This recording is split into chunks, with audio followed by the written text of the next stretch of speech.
ഏവർക്കും ജിഷ ലേണിംഗിലേക്ക് സ്വാഗതം. ഇന്ന് നമ്മൾ 7ാം ക്ലാസ്സിലെ ഹിന്ദി ചാപ്റ്ററാണ് നോക്കുന്നത്. പരിശ്രം നോക്കാം.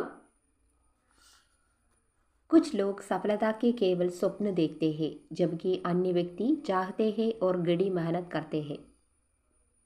എന്താണ് കുറച്ച് വ്യക്തികൾ വിജയത്തെ കുറിച്ച് മാത്രം സ്വപ്നം കാണുന്നു, എന്നാൽ മറ്റു ചിലർ ഉണർന്നിരിക്കുകയും പിന്നെ അതിന് വേണ്ടി പ്രയത്നിക്കുകയും ചെയ്യുന്നു. ഇത് മഹാത്മാഗാന്ധിയുടെ വാക്കുകളാണ് കേട്ടോ. ഇനി നമുക്ക് ചാപ്റ്ററിലേക്ക് വരാം. ഗാന്ധിജിക്ക് നമക് കഥ, ഗാന്ധിജിയുടെ ഉപ്പ് കഥ.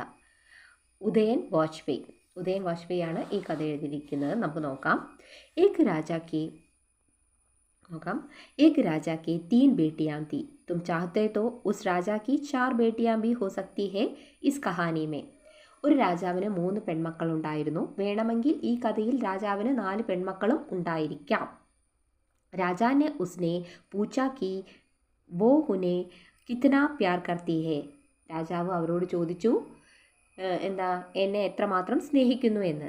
പഹലീനെ കഹാ മേ തുംഹേ ഉത്തനാ സാരാ പ്യാർ കർത്തി ഹോം ജിത്തനാ ബഡാ സൂരജ് ഹേ.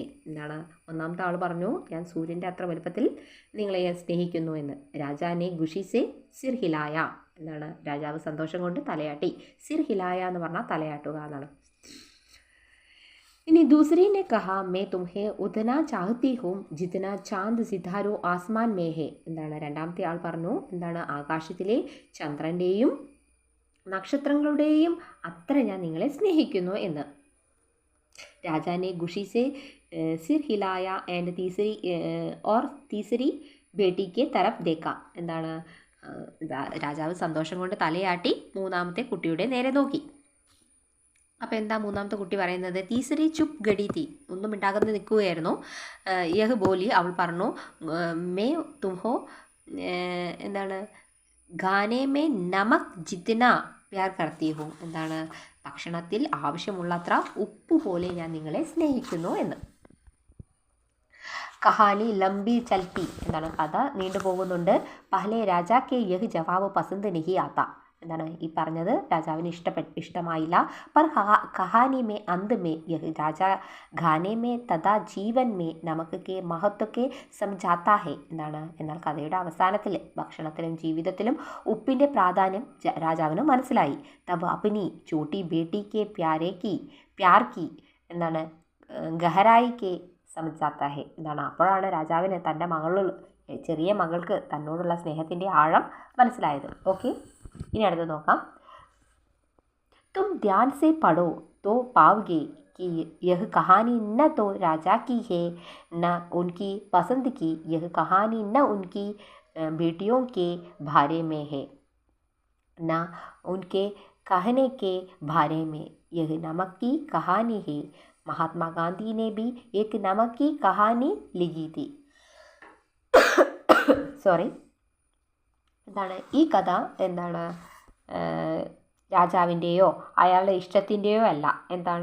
അദ്ദേഹത്തിൻ്റെ പെൺമക്കളെക്കുറിച്ചോ അവരുടെ മറുപടികളെ കുറിച്ചോ ഒന്നുമല്ല. ഇത് ഒരു ഉപ്പിൻ്റെ കഥയാണ്. മഹാത്മാഗാന്ധിയും ഉപ്പിൻ്റെ ഒരു കഥ എഴുതിയിരിക്കുന്നു. നോക്കാം ഇനി അടുത്ത ഭാഗം.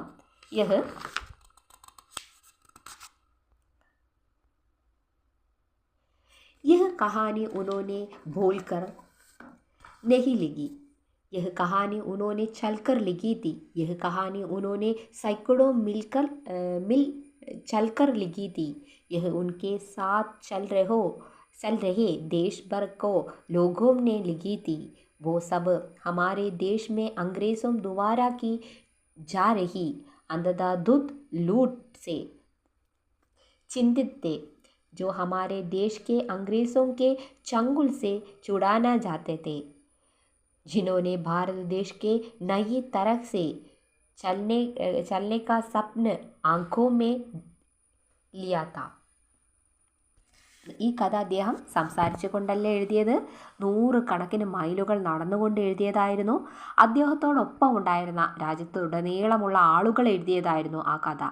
ബ്രിട്ടീഷുകാർ നമ്മുടെ നാട്ടിൽ കാട്ടുന്ന അനീതിക്കും അക്രമത്തിനുമെതിരെ നമ്മുടെ രാജ്യത്തെ ബ്രിട്ടീഷുകാരുടെ പിടിയിൽ നിന്ന് മോചിപ്പിക്കാൻ ആഗ്രഹിക്കുന്ന ഇന്ത്യയെ പുത്തൻ വഴിയിൽ നടത്തുക എന്ന സ്വപ്നം കണ്ടിരുന്ന ആളുകളായിരുന്നു അവർ. ഓക്കെ, ഇനി നമുക്ക് അടുത്ത പാരഗ്രാഫ് നോക്കാം.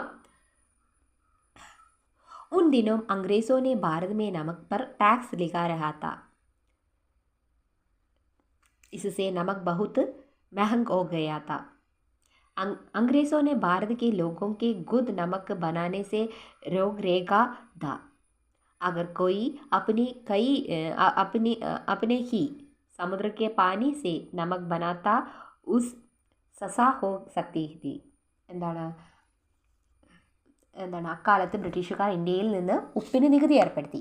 അതിനാൽ ഉപ്പിന് വില കൂടി. പിന്നെ ബ്രിട്ടീഷുകാർ ഇന്ത്യയിൽ ജനങ്ങളെ സ്വയം ഉപ്പുണ്ടാക്കുന്നതിൽ നിന്ന് തടഞ്ഞ് ആരെങ്കിലും ജലത്തിൽ നിന്ന് ഉപ്പുണ്ടാക്കിയാൽ അവരെ ശിക്ഷിക്കും. ഓക്കെ, ഇനി നോക്കാം. അവിടെ ഒരു ക്വസ്റ്റ്യൻ തന്നിരിക്കുന്നുണ്ട്. അംഗ്രേസോനെ ഭാരത് കെ ലോഗോं के गुद नमक बनाने के रोक रेगा था और नमक पर टैक्स लगा रहा था. इस कारण क्या होगा? ബ്രിട്ടീഷുകാർ ഇന്ത്യയിലെ ജനങ്ങളെ സ്വയം ഉപ്പുണ്ടാക്കുന്നതിൽ നിന്ന് വിലക്കിയിരുന്നു. ഉപ്പിന് നികുതി ഏർപ്പെടുത്തുകയും ചെയ്തു. ഇതിൻ്റെ കാരണം എന്തായിരിക്കും? ടീച്ചർ നോട്ട് തരാം കേട്ടോ. ഇനി അടുത്തത് നോക്കാം. ഗാന്ധിജി साले पहले अपने कुछ साथियों को साथ अहमदाबाद से पैदल दांडी नमक से समुद्र किनारे के गांव चल पड़े. वो यहाँ चलकर समुद्र के पानी से गुद नमक बनाकर अंग्रेज़ों के काला कानून तोड़ना चलते थे. गांधी जी 3 हफ्तों से भी अधिक पैदल चलते रहे. उनके साथ देशों पर से लोग आकर जुड़ते गई. इस तरह जब वो दांडी पहुँचे, उनके साथ हजारों लोगों थे जो समुद्र के पानी में घुले नमक के बाहर लाकर अंग्रेज़ों के कानून तोड़ना चाहते थे. അദ്ദേഹം വർഷങ്ങൾക്ക് മുമ്പ് ഗാന്ധിജി തൻ്റെ കുറച്ച് കൂട്ടുകാരോടൊപ്പം അഹമ്മദാബാദിൽ നിന്ന് ദണ്ഡി കടൽ തീരത്തേക്ക് കാൽനടയായി പുറപ്പെട്ടു. എന്നിട്ട് അദ്ദേഹം അവിടെ വെച്ച് സമുദ്രത്തിലെ വെള്ളത്തിൽ നിന്ന് സ്വയം ഉപ്പുണ്ടാക്കി. ബ്രിട്ടീഷുകാരുടെ കരി നിയമം ലംഘിക്കാൻ ആഗ്രഹിച്ചു. പിന്നെ എന്ത് നടന്നത്? 3 ആഴ്ചയിലേറെ ഗാന്ധിജി നടത്തം തുടർന്നു. രാജ്യം മുഴുവനുള്ള ആളുകൾ അദ്ദേഹത്തോടൊപ്പം ചേർന്നു. പിന്നെ അങ്ങനെ അദ്ദേഹം ദണ്ഡിയിലെത്തിയപ്പോൾ അദ്ദേഹത്തോടൊപ്പം ആയിരക്കണക്കിന് ആളുകളുണ്ടായിരുന്നു എന്നാണ് പറയുന്നത്. അവരെല്ലാം സമുദ്രജലത്തിൽ നിന്ന് ലയിച്ച ഉപ്പിനെ പുറത്തെടുത്ത് കൊണ്ടുവന്നു. ഓക്കെ, ഭാരത് കെ അംഗ്രേസോं की നോക്കാം നമുക്ക്. इससे भारत पर अंग्रेज़ों की पकड़ दिल्ली पड़ती. रास्ते में कई घाव पड़े. गांधी और उनके साथी जहाँ भी रुकते, गाँव वालों उन्हें पूरे मन से खाना खिलाते. वो सभी लोगों रात किसी गाँव में गड़ते और सुबह फिर चल पड़ते थे. അവരെന്ത് ചെയ്തു? വഴിയിൽ ധാരാളം ഗ്രാമങ്ങളുണ്ടായിരുന്നു. ഗാന്ധിജിയും കൂട്ടുകാരും താമസിച്ചിടത്തെല്ലാം ഗ്രാമവാസികൾ അവർക്ക് നിറഞ്ഞ മനസ്സോടെ ഭക്ഷണം നൽകിയിരുന്നു. അവരെല്ലാം രാത്രിയിൽ ഏതോ ഗ്രാമത്തിൽ വഴി ചെലവഴിച്ച് വീണ്ടും രാവിലെ നടക്കാൻ തുടങ്ങും. ഓക്കെ,